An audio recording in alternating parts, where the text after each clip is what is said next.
Hey, Larkin Rose here. Gonna do another video where I speak quietly because I'm outside in the dark like a freak.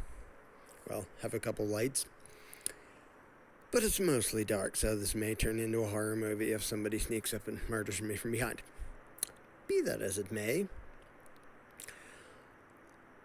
I was pondering how I'm going to do this video without it just sounding like a long-winded insult of lots of people.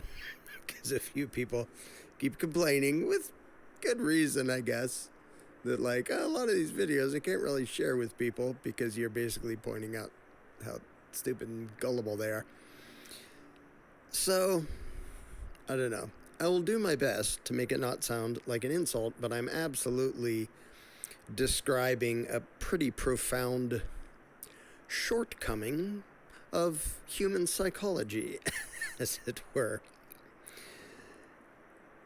So the story just came out. I haven't even checked it. I don't care if it's true. It makes no difference. But it's a segue into the topic.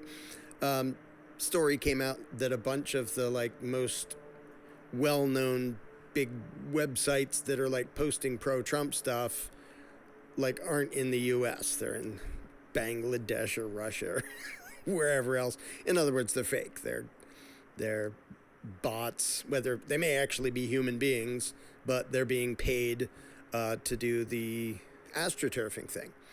For those who don't know, or what I call manufactured popular opinion, where if they can go out and make a bunch of things so that most people hear this over and over again and think that, oh, I guess this is what people think, most people are way too weak-minded to resist that. Peer pressure works.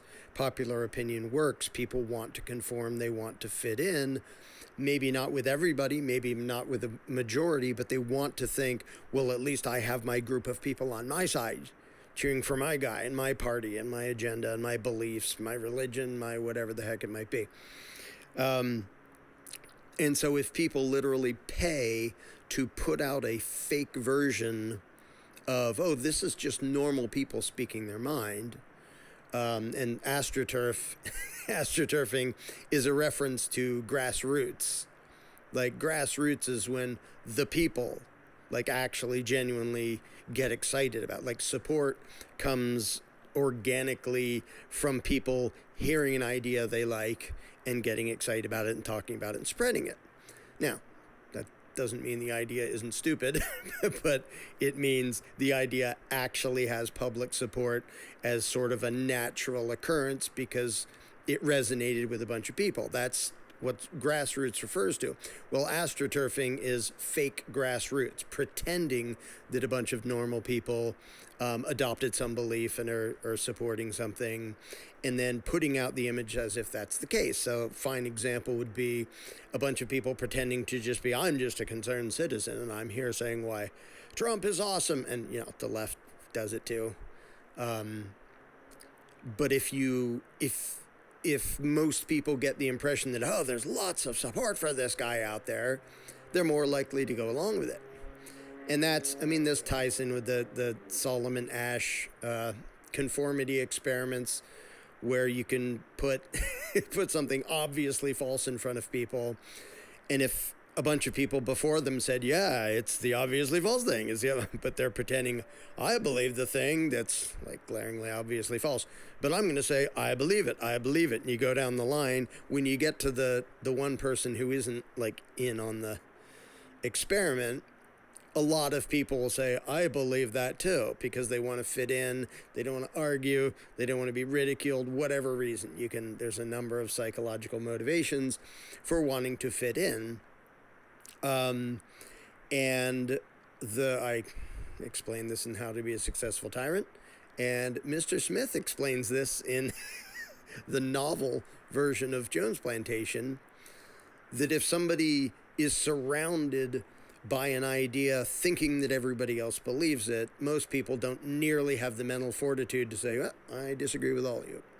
I know you think it, and you think it, and you think it, and my neighbor thinks it, and my friend thinks it, and all these people think it. I'm still not going to change my mind. I'm still going to do this. Most people are incapable of doing that. They want to fit in.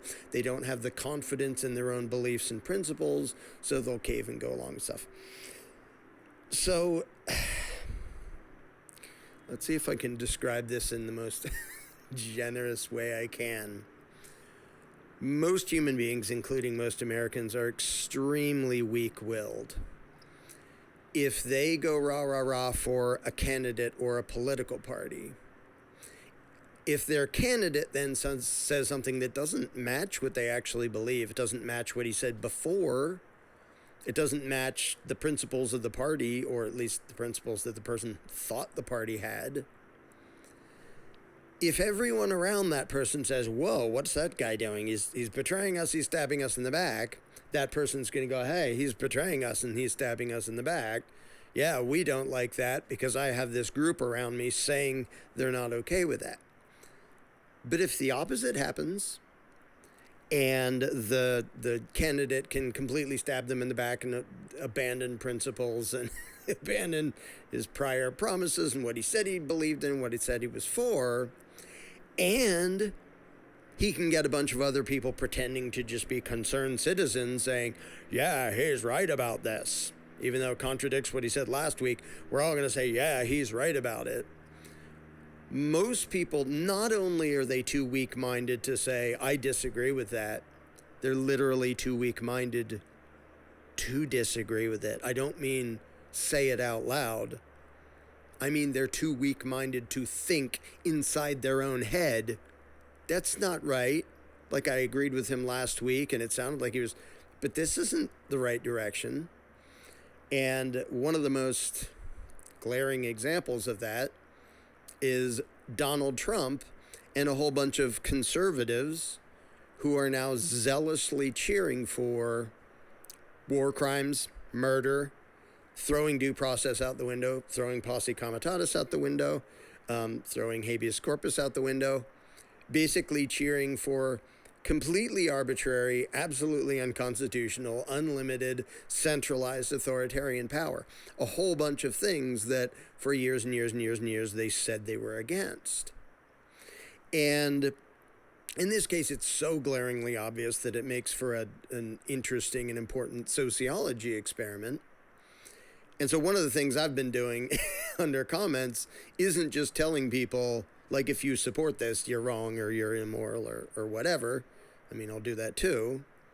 But I will say, if you're literally cheering for completely just police state lunacy that's completely unconstitutional in half a dozen different ways, you're not a conservative.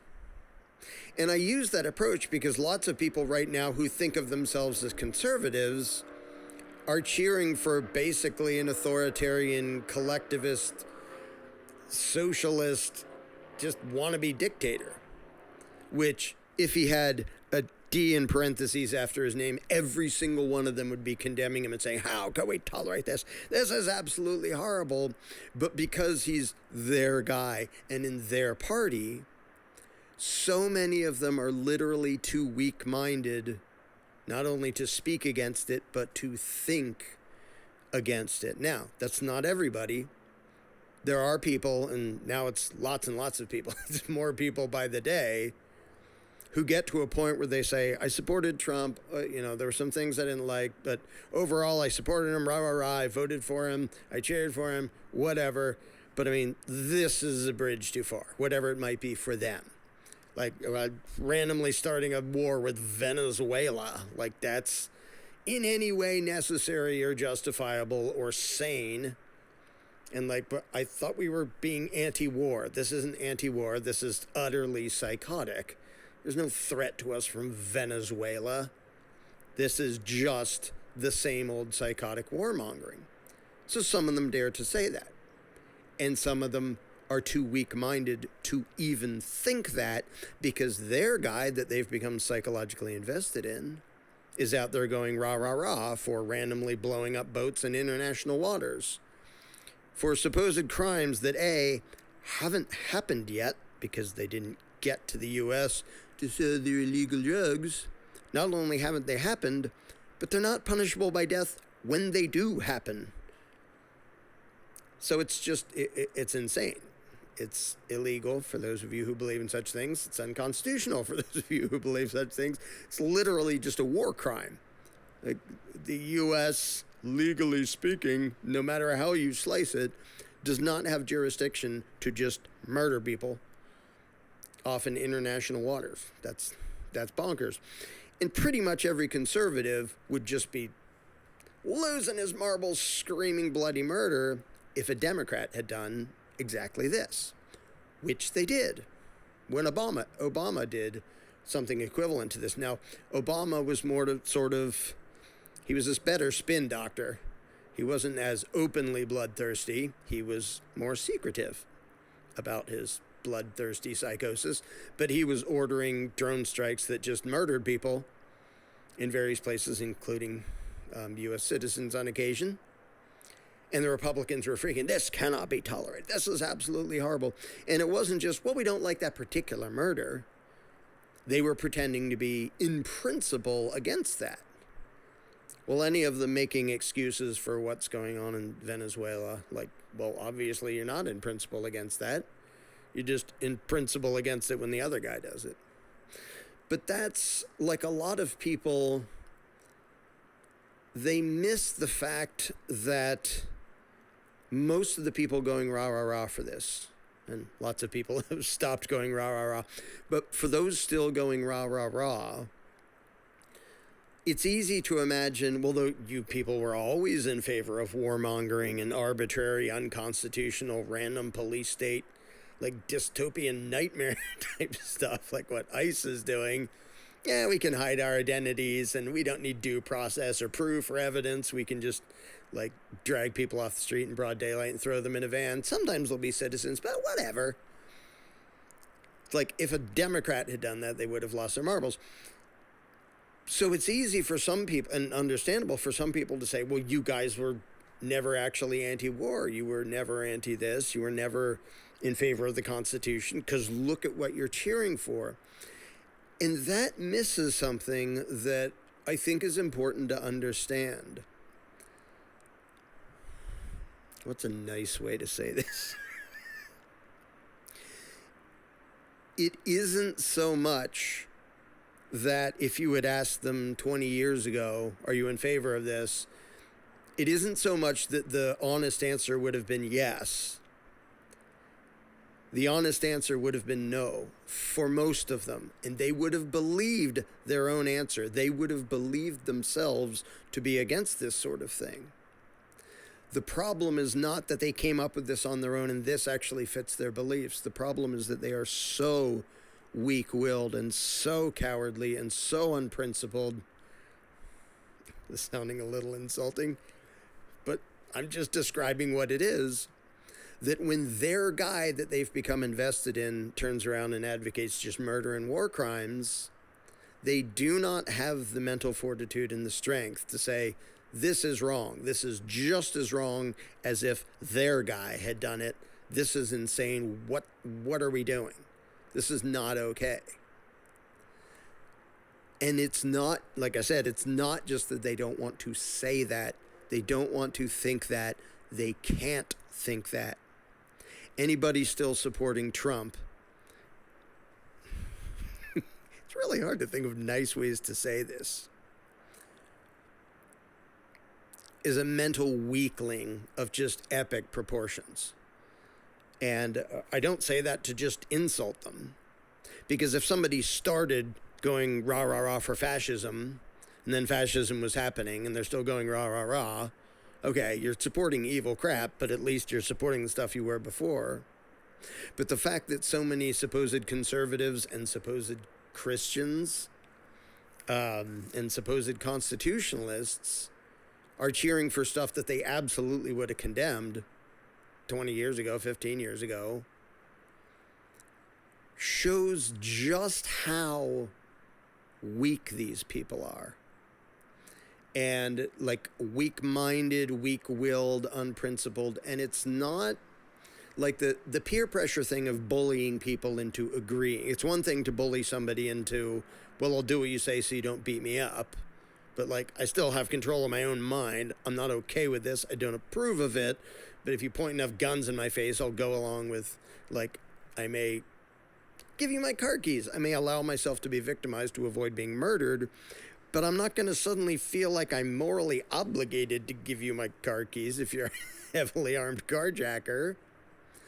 This is something so much worse. Anyone who still is openly supporting Trump and really believes it, that is a level of mental weakness that is just astounding. Now, right now, the Trump puppet is on the throne, so that's who I talk about. It is the exact same thing with the Democrats. Like when the Democratic Party did their just authoritarian lunacy in 2020 and around then with the COVID circus, that was absolutely bonkers. And a whole lot of people who, if you asked them a few years ago, do you believe in bodily autonomy? Absolutely. Do you believe anybody should be forced to take a certain medicine or undergo some medical procedure? Absolutely not. My body, my choice. And they would have meant it. They would have actually thought that they believed that. In fact, they would have actually believed that at the time.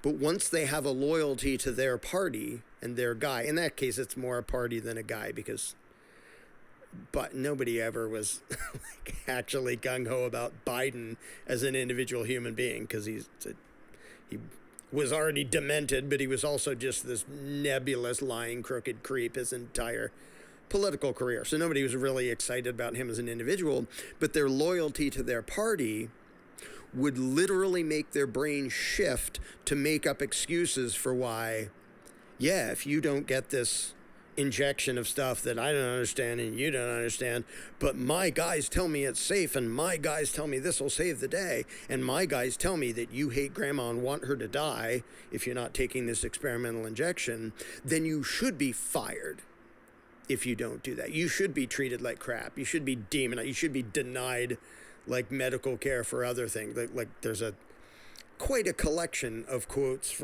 including from prominent Democrats, just wishing horrible things on anybody who didn't want to get injected and didn't want to be forced to stay home while they go bankrupt and all that lunacy. And so you had a bunch of Democrats who, at least before, would have absolutely said, yes, I absolutely believe in bodily autonomy. I absolutely believe my body, my choice. You don't get to tell me I have to take some injection. Oh, what? Scary disease? The Democrats say there's a scary disease? Okay, you all have to get this injection, and you should be fired and ostracized and condemned and hated by everybody if you don't get this injection. And that is the same kind of mental, just absolute weakness and cowardice that a bunch of Trump supporters are now showing, that the exact same things that they would have been against and would have actually been against before. Actually been against if a Democrat was doing it. So it isn't a matter of, well, we know this is totally evil, but we're going to make excuses for it. I mean, for some vocal advocates, it is that. They're literally just getting paid to support whatever the party does. But for most normal people, it's not that at all. They genuinely change what they believe in order to fit in. And they will cheer for authoritarian garbage that if you ask them 5 years early, are you ever going to be cheering for people to be coerced into taking medical treatment or injections? Almost all, absolutely not. Never in a million years. Nope, not in a million years. In 3 years, you'll absolutely be doing that en masse with the approval of your political party, because you're a mental weakling. You have no principles. You have no strength. You will sell out in a heartbeat because you have no integrity and you have no mental strength. And it's kind of inherently insulting to say that, but anybody still supporting Trump and the just insane, arbitrary, unconstitutional things he's doing, unless they were already in favor of unlimited centralized authoritarian power, was too cowardly to hang on to their own beliefs. They're not in charge of their own mind. They don't control their own mind. They don't control their own thoughts. They don't control their own beliefs. They are so weak that a strong man, like the weirdest version of a strong man ever, somebody who's complete narcissistic, delusional, just control freak snowflake who can't handle the idea of anybody disagreeing with him or criticizing him. Like, Trump is in no way an alpha. He's this whiny, spoiled, unstable brat. And the people viewing him as a stronger, we're going to go along with him because he's our savior. That is a level of weakness and cowardice that's just amazing. And I admit my bias. In most cases, I would very much expect that from the political left sooner than I would expect it from the political right. And I did come from the political right. When I was a statist, I was conservative. I don't have a parallel universe to test this and prove it to you, but I very much do not think that I would be going rah-rah about anything that Trump is doing, even if I was a Republican and fell for it. And the evidence of that is I was all rah-rah-rah for the Republicans in the 1994 Republican Revolution. Yay, they got in power. And when they started changing their tune and going in the other direction, I didn't go, well, there are guys. I said, what are you doing? Like, what happened to slashing federal spending, slashing taxes? Like the moment they veered off course, I didn't follow them because I was a statist. Not sure you could really call it principles because I started with the premise of having a ruling class, but I wasn't such a wussy coward, weak-minded coward. It's really hard to make this not insulting. That I would change what I believe in order to fit in with the group that I thought was on my side.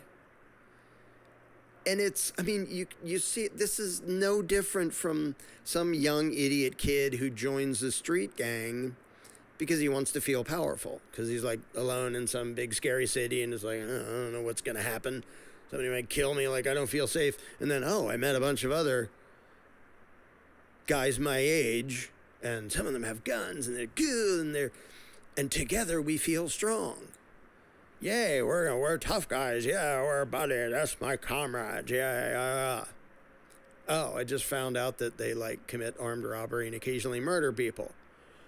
Well, I'm going to fabricate an excuse for why that's okay, or why somehow it's justified, or at least it's not quite as bad as people think, to justify still being part of this gang, because my other option is feeling alone. And most people would much rather feel safe cheering for evil than feel alone cheering for what is right. And that's also everybody in the military, and the ruling classes literally train militaries to do exactly that. We want your attachment to your brothers in arms to be so strong that if your brothers in arms are doing evil crap, you won't report them, you won't resist them, you'll probably help them do evil crap because you're too much of a coward to stand up against the group that you thought you were part of. You'll shoot complete strangers because you don't have an attachment to them, or an attachment to morality or humanity to not murder complete strangers. And this is something that, 80 million soldiers have talked about. There's books about it. There's songs about it. When the bombs are blowing up, all you have, it's you and your brothers. You have to survive. It's yeah, don't get yourself into that position. And by the way, the political psychopaths and warmongers absolutely designed it to be in that position. We took a bunch of idiot kids who didn't know what was going on. We demolished their free will through boot camp, openly and intentionally. We put them in this battle area and things are blowing up. All they have is each other. You're in a country, you don't know the language, you don't know where you are. All you know is people out there are trying to kill us, me and my group. What the hell are you doing there? Well, I don't know. We got on a plane because somebody in charge of us said we should after we joined the military.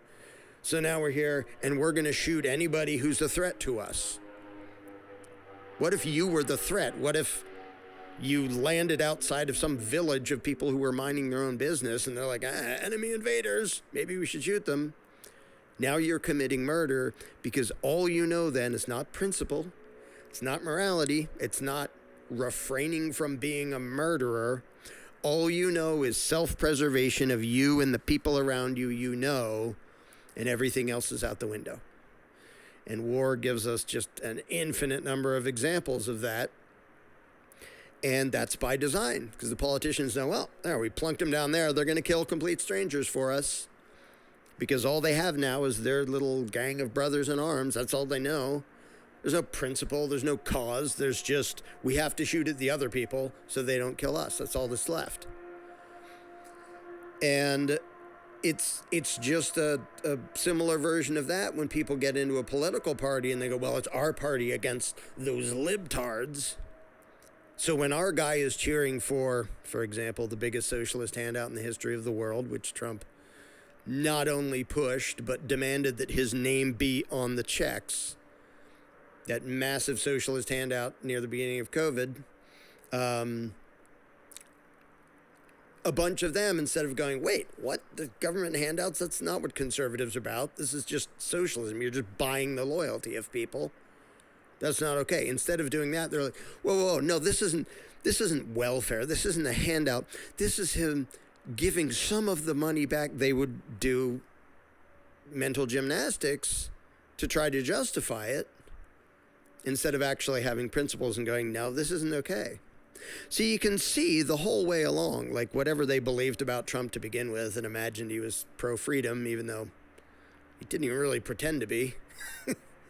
An anti-establishment, which he barely pretended to be. He was anti-democrat, but like obviously pro-police, pro-warmongering, he didn't pretend to be libertarian. Some people wanted to imagine that. But as it goes along and he gets worse and worse, it really is, it's a test of people's mental fortitude.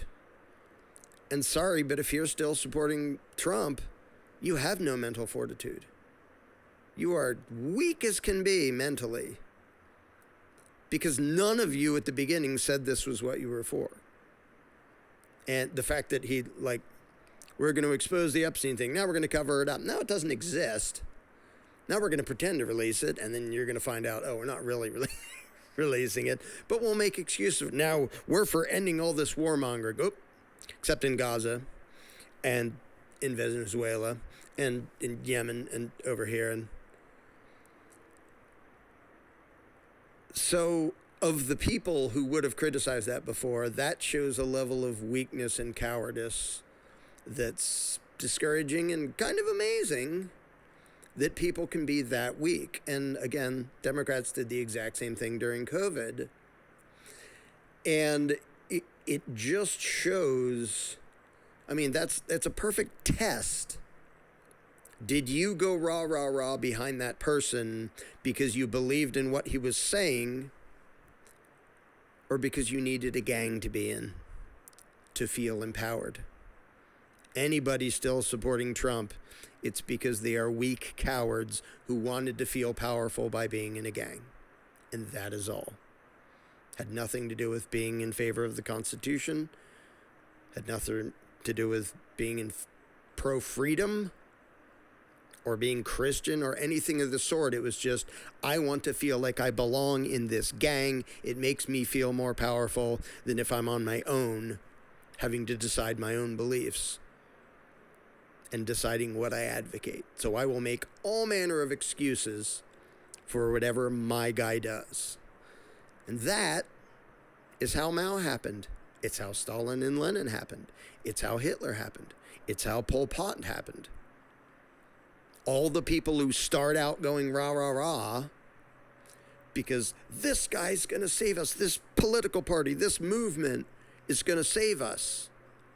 And when it very quickly turns into authoritarian insanity, most of the people are too invested to go, this is not what I want, jam on the brakes, back up and say, this is evil. In fact, this is the exact same evil I was trying to fight against. Most people don't have the intelligence or the strength or the integrity to actually do that, to actually stick to their principles. And that includes absolutely everybody who was cheering for what the Democrats did during COVID. It includes absolutely everybody who's still making excuses for what Trump is doing now. Because most Americans, despite their view of themselves, are extremely weak-minded, extremely unprincipled, extremely cowardly. And I say cowardly because that is true cowardice. When you know something is wrong, but not only will you not say it's wrong when your group is doing it, you won't even keep believing it's wrong. You will convince yourself that it's right just so you can keep fitting into this gang of weak cowards. And that is just pathetic. But managed properly, the minds of human slaves can make them the most useful and the easiest to manage.